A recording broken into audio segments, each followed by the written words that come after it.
ఇప్పుడు మీరందరూ కూడా దయచేసి రాస్తారు అక్కడ నుంచోబెట్టండి, మా ఇద్దరిని మాట్లాడుకోనివ్వండి ఒక నిమిషం. మరి 10 సంవత్సరాలు ఉన్న మనిషి ఒకసారిగా నన్ను మాట్లాడనివ్వకుండా చూడనివ్వకుండా చేస్తున్నారు. నేను ఎలా బతుకున్నాను? ఎవరు చూడనీయకుండా చేస్తున్నారు? అందరూ అండి, మరి తను సపోర్ట్ చేసే వాళ్ళు అందరూ అవ్వచ్చు, ఎవరైనా అవ్వచ్చు.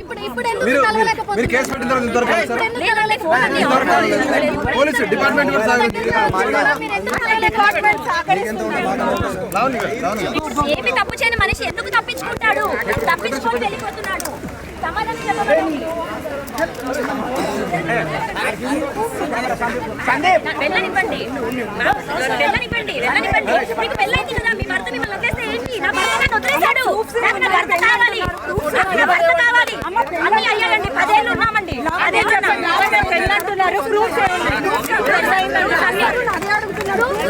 ఏళ్ళు ఉన్నాడండి నాతో, 10 ఏళ్ళు ఉన్నాడు. మీకు తాళి కట్టడం వీడియో గానీ ఫోటో గానీ అట్లాంటివి ఏమైనా ఉన్నాయా చెప్పండి.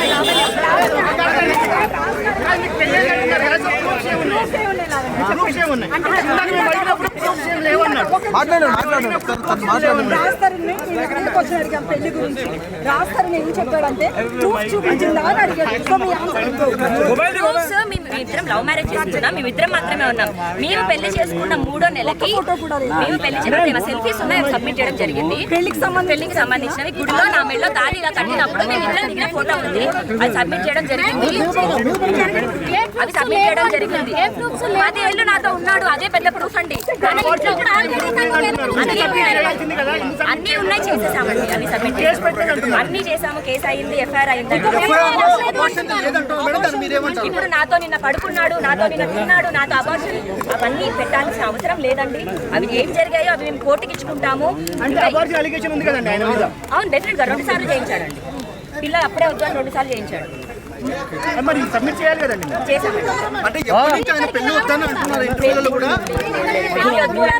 బయట సమాజం అదొక కారణంగా చెప్తున్నాడు, అంతే తప్ప ఎందుకు అర్హత లేదండి. అతను నా ఇంట్లో నుంచి పారిపోయాడు. ఈ కార్ చూడండి, అతను కానీ అతను వాళ్ళ ఫాదర్ కానీ రాస్తారు నిల్లు రాస్తారు కార్ తీసేసుకున్నాను అంటారు. నేను ఒక నార్మల్ అమ్మాయిని అతని ఇంట్లో ఉన్న మనిషిని తీసుకొని ఏదో కబ్జా చేయడానికో ఇప్పుడు ఇంటికి వచ్చి చూసుకుంటారా? ఆకలిస్తున్నారు, ఒకసారి పెడతారు, 2 సార్లు పెడతారు. 11 ఏళ్ళు కలిసి ప్రూఫ్స్ అన్ని సబ్మిట్ చేయడం జరిగిందండి. లేవు అని అతను చూపించమనండి, ప్రూఫ్ ఉందని చూపించాను.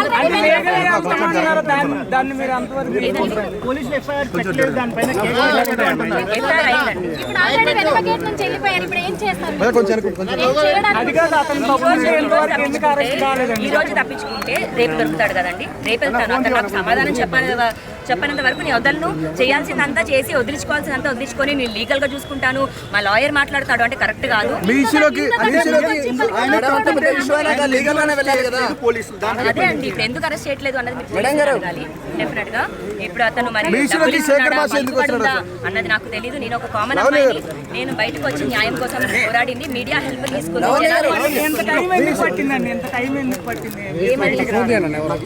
నాకు 10 ఏళ్లలో ఇప్పుడే కదండి నన్ను వదిలేసింది. ఎప్పుడు వదిలేసి పెళ్లి చేసుకున్నామని చెప్తున్నాను. బయట ప్రపంచానికి చెప్పనంత మాత్రాన